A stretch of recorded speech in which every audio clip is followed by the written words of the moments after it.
10ஆம் வகுப்பு கணக்கு பாடம் 3 இயற்கணிதம் பக்கம் 103ல் பயிற்சி 3.5ல் 1வது கணக்கில் 1வது கணக்கு போட போகிறோம். கேள்வியில் என்ன கொடுத்துருக்குறாங்க?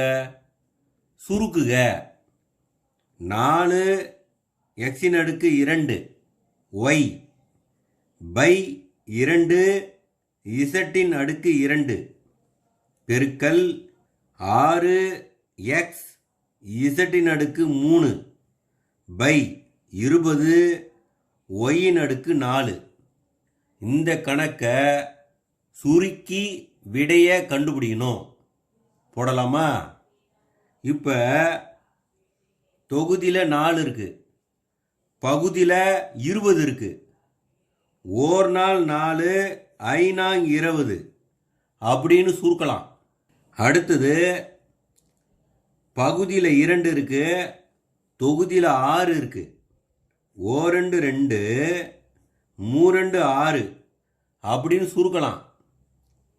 அடுத்தது தொகுதியில் இங்கே ஒரு y இருக்குது, இந்த இடத்துல 4 y இருக்குது.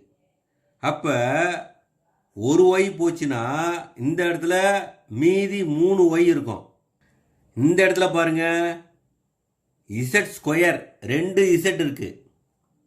இந்த இடத்துல பாருங்க, z3 மேலே 3 z இருக்கு, கீழே 2 z இருக்கு. அப்போ 2 z போச்சுன்னா இந்த இடத்துல ஒரு z இருக்கும். மீதி என்ன இருக்கு பாருங்க, இந்த இடத்துல நம்பர் பாருங்க, ஓர் 3 3. அப்புறம் இங்கே x² இருக்கு, இங்கே x இருக்கு. x²யும் xயும் பெருக்கினா என்ன வரும்? x3 வரும். x3. அப்புறம் தொகுதியில் என்ன இருக்கு பாருங்க, வேற எதுவுமே இல்லை. பகுதியில் பாருங்க, இங்கே 1 இருக்குது, இங்கே 5 இருக்குது. ஓர் 5 5. அடுத்தது இந்த இடத்துல y3 இருக்குது, y3. இதுதான் ஆன்சர். இதுக்கு தான் 2 மதிப்பெண்கள். மீண்டும் அடுத்த வகுப்பில் சந்திப்போம்.